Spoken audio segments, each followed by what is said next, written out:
Hi everyone, and welcome to this tutorial video on the new Gmail 2018 interface. You might have noticed that your Gmail inboxes have changed over to look a little bit different and have some new features that you aren't used to. So this video is going to go over some of them and give you an idea of what you're looking at now when you log into your email every day.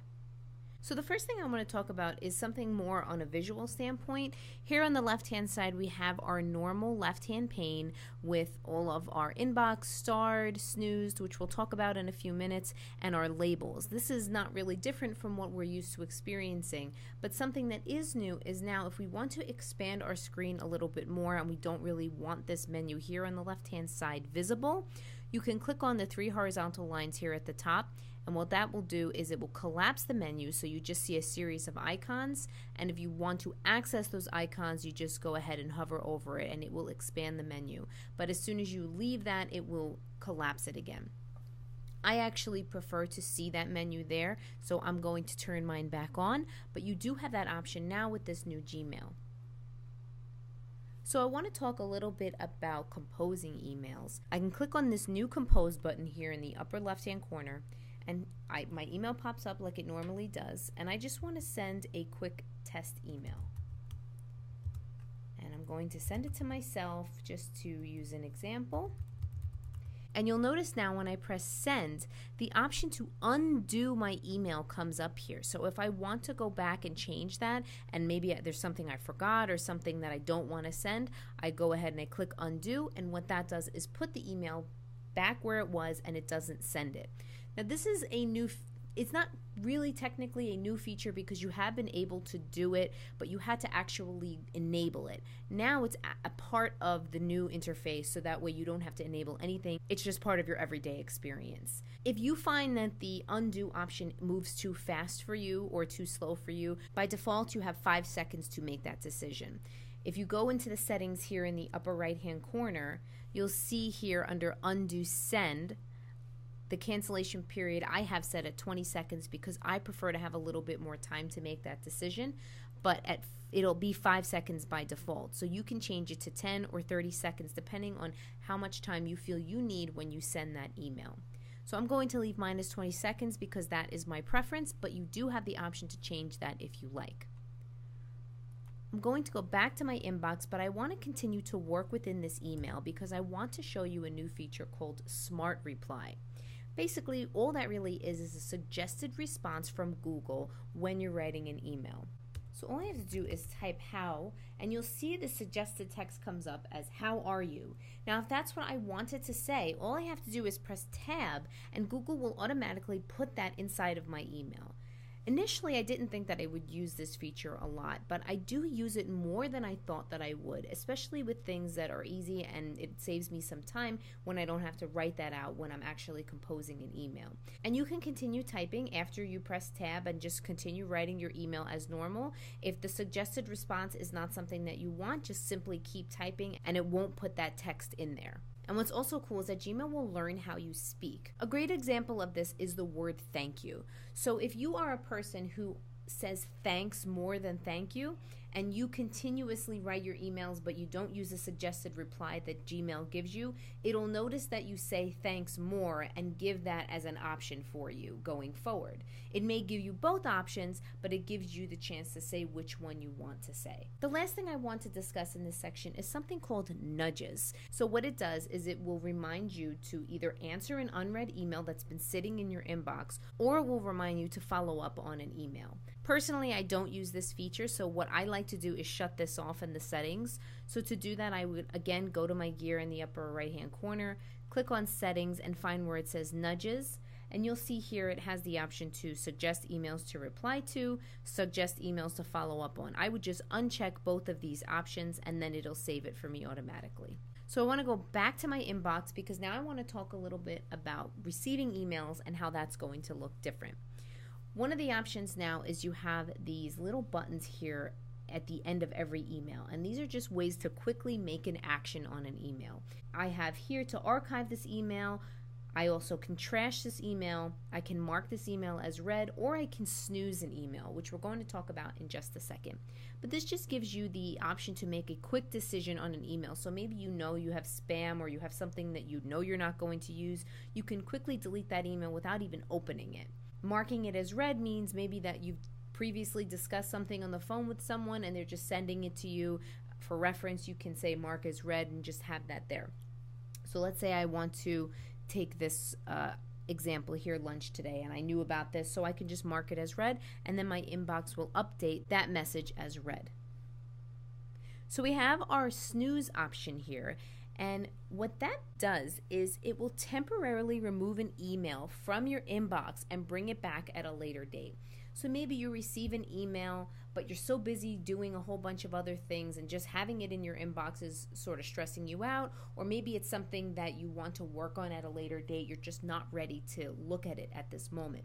You can use the snooze option, and that's this little clock here. So if I click on snooze, it'll tell me when I want to see that email again. So either later today, tomorrow, or any of these other options, or you can also pick a date and time that you want. So let's say I don't want to see this snooze until later today at 6 o'clock. I can click later today. That email will disappear from my inbox. Now you might be thinking, okay, well what if I forget my email, or what if I snooze too many emails? Is there a way for me to go in and see everything I've snoozed in case I accidentally did it, or if I want to move something back? There definitely is, and you can access it here on the left-hand pane. Click on snoozed, and you'll be able to see all of your snoozed emails here. If you want to bring it back to your inbox and unsnooze it, you would just click on the little clock and press unsnooze. That'll remove it from here and bring it back into your inbox. Another cool feature when you're looking at your inbox is a direct access to attachments. So if you see I have an attachment that was sent to me here, if I want to click on that, what I can do is preview this attachment and I can sort of get an idea of what I'm working with here. But if I go back to my inbox after previewing it, you'll notice that my message has never been read. It has stayed unread in my inbox. So this is just an easier way for you to view attachments quickly if really all you're looking for is that, or maybe you just want to have an idea of what you're going to look at later. You can click on the preview and see it that way.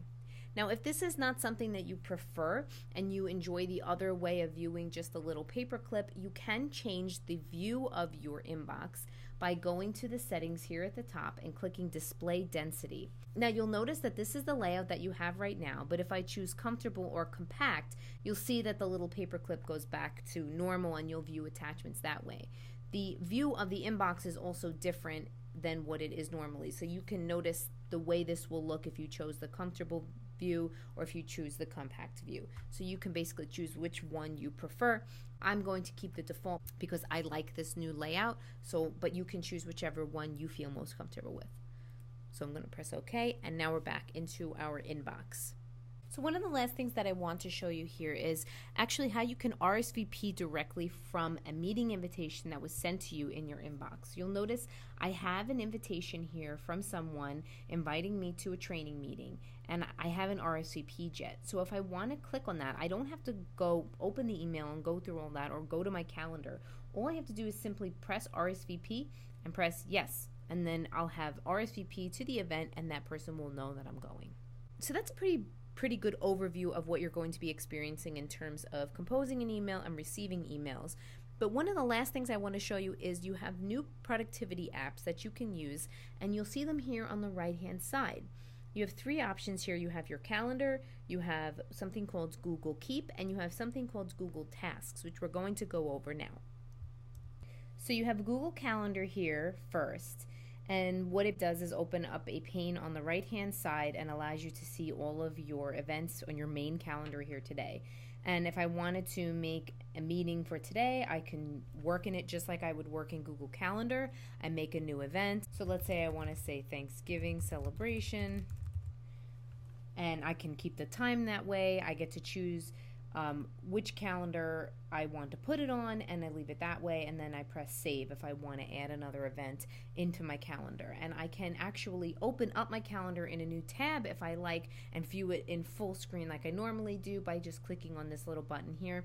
And if I want to close this, I can just click on the X here, and that will get rid of it and bring you back to your inbox. The second option here is something called Google Keep, and that's really used to create a note or a list. You'll notice that I have a party guest list in here as an example, but you can continue to take notes, and as you're done with each note, it'll basically make it almost look like a little sticky note that you can keep inside of your Google Keep. So if you want to take a note, you can take a note here, you can create a new list here, and that will again open up something almost like its own little sticky note, and you can add that to the list there. The last productivity app that you have here is the Google Tasks option, which we have talked about in the past. If you've seen any of the tech tips that I send out, one of the more recent ones was how you could make a to-do list with the Tasks option. So it automatically takes me to a to-do list that I was recently working on, but if I want to just go back into my regular tasks, I could click on My Tasks. It'll take me here. I can then add whatever I like in here, or I can create a new list to make a to-do list by clicking Create New List and then add those options as we go. So you just type in a task and press Enter, and then just keep adding those tasks.